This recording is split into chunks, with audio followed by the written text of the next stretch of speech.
ईश्वर है या नहीं है? आज की जनरेशन तो इसको नकार रही है। नहीं मान रहे हो, ये आपकी अपनी सोच है।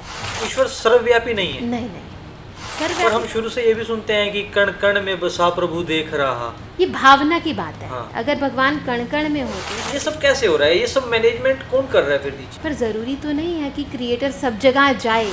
आजकल फिजिकली चैलेंज्ड बच्चे पैदा होते हैं, मेंटली चैलेंज्ड बच्चे होते हैं।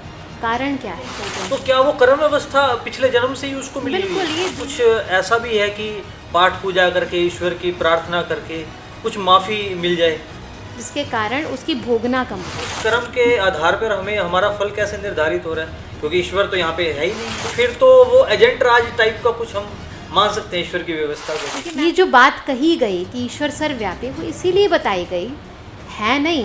तो मतलब कि आप ये सर्वव्यापक वाली मान्यता को आप डिक्लाइन करते हैं? बिल्कुल ही। ईश्वर एक है या अनेक? इसीलिए गॉड बहुत सारे हैं। धर्म एक है या कितने हैं? देखिए, जो भी धर्म है, बहुत सारे आजकल धर्म हाँ। बहुत सारे बन गए हैं। ब्रह्मा कुमारी किस ग्रंथ को मानती है? जब व्यक्ति कोई था ही नहीं तो वो राइट नॉलेज है या रॉन्ग नॉलेज है, क्वेश्चन ही खत्म हो जाता है। बहस करने की इच्छा है तो ब्रह्मा बाबा को क्या मानते हैं? ईश्वर? दादा लेखराज जी के तन में आकर परमात्मा ने ये ज्ञान उच्चारित किया।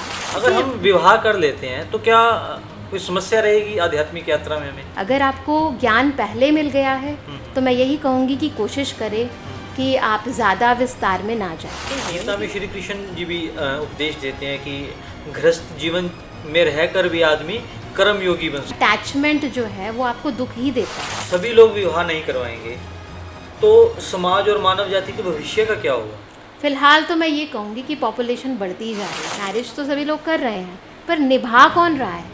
अगर ये सोच ना मिले तो घर में तनाव शुरू हो जाता है। बिल्कुल सही बात है ना? और तनाव इस हद तक बढ़ जाता है कि वहाँ तलाक तक की भी सिचुएशन खड़ी हो जाती है। तो गुस्सा पसंद है तो सामने वाला गुस्सा करता है आपको, तो आपको पसंद आना चाहिए। संन्यास आश्रम या फिर गृहस्थ आश्रम, इन दोनों में से कौन सा बेहतर है? तनाव लोगों के अंदर इतना बड़ा हुआ, उसको कैसे नियंत्रण करे व्यक्ति? मेडिटेशन के ये थ्रू? डिप्रेशन क्यों आता है, पहले वो समझेंगे, कारण समझेंगे तो निवारण अपने आप आ जाएगा। तो क्या मेडिटेशन दवाइयों से अधिक काम करता है? अब रील स्क्रॉल करते हुए आदमी को पता नहीं लगता, सुबह के 3 बज रहे हैं, 4 बज रहे हैं, रात को लेट सोना, सुबह लेट तक जगना। तो बच्चा हो, बूढ़ा हो, जवान हो, अपने कर्मों की किसी भी गतिविधि पर आपका कंट्रोल खत्म हो जाएगा। तो बच्चों के लिए कौन सा शिक्षण संस्थान अच्छा है? कई अच्छे अच्छे गुरुकुल स्थापित किए गए हैं और मैं समझती हूँ कि वहाँ के बच्चों की जो मानसिक उन्नति है वो बाकी बच्चे जो अभी पढ़ रहे हैं जिनमें आध्यात्मिकता का विकास नहीं है, उनमें और उनमें ज़मीन और आसमान का अंतर है।